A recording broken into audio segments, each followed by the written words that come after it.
Welcome to the Critic Circle. I'm Charles Gross, and I am proud to have as our two on the aisle co-critic for today, Mr. David Sheward.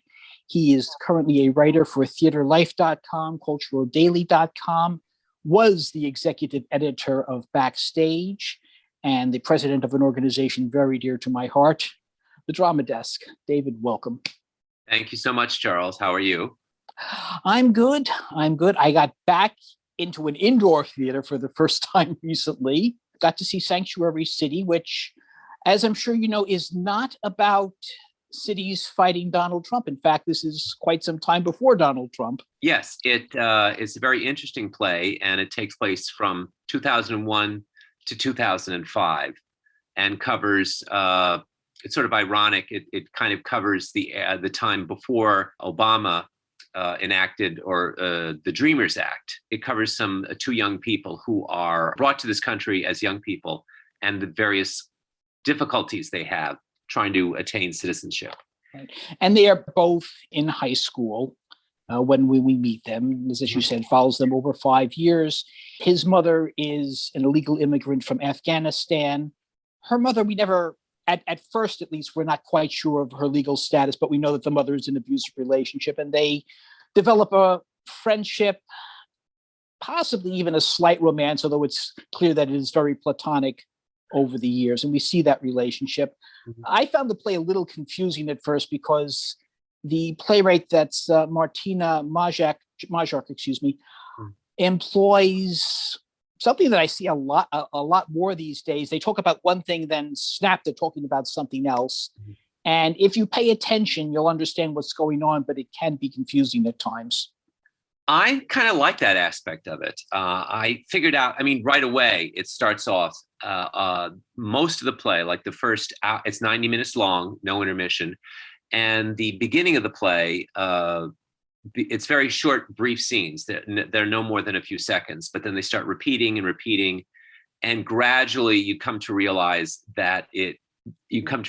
what's happening is that there are these two young people.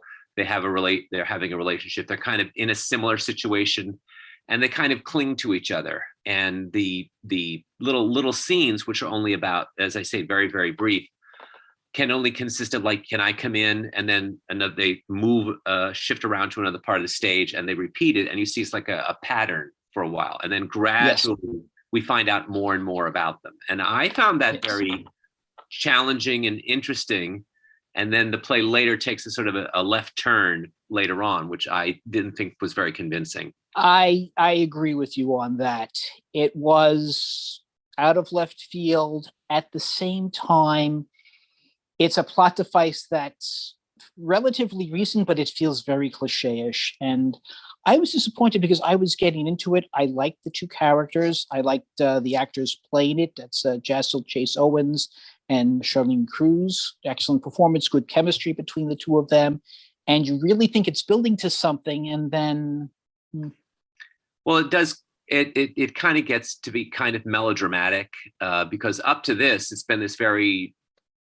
I felt intimate and messy and loose ends all over the place, and very much like real life, I thought, and then all of a sudden it becomes this very long extended scene, which is somewhat melodramatic and soap opera-ish and kind of, as you said, cliched.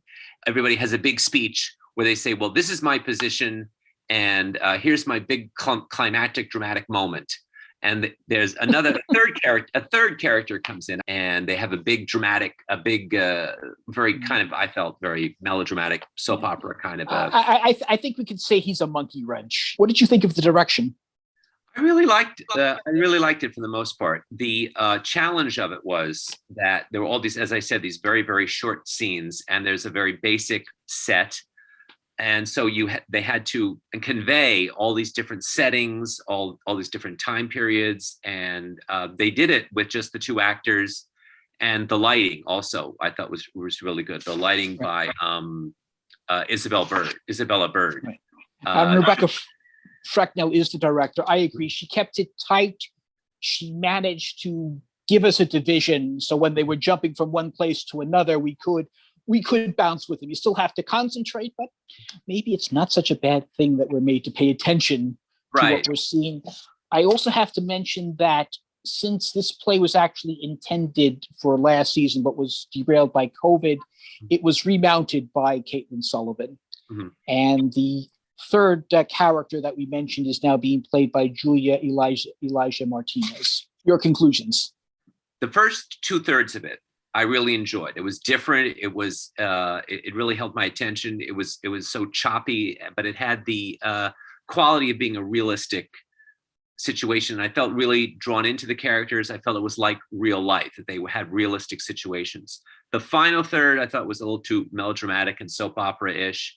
So I would give it 3.5 stars. That's pretty much exactly what I would say. I also enjoyed the first 2/3. It was fresh. It was exciting. I cared about these characters. I really wanted to see where they ended up.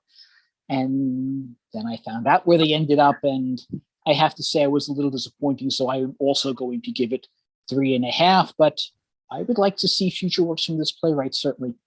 Yes, she's a Pulitzer Prize winner. She won, I think it was 2 or 3 years ago, for her play, The Cost of Living. Which is very high if you want to go to the theater as often as we do. Yes, yes. Now, one thing I did forget to mention in my introduction, that you are a regular on David Leftwitz's Dave's Gone By, and you are engaged very heavily in Trivial Pursuit with our own Leslie Hoban Blake. We have a very good time. I wish you luck in your next endeavor against her. David, sure, thank you so much for being on the show, and hope to have you again. Thank you so much, and thanks for having me anytime.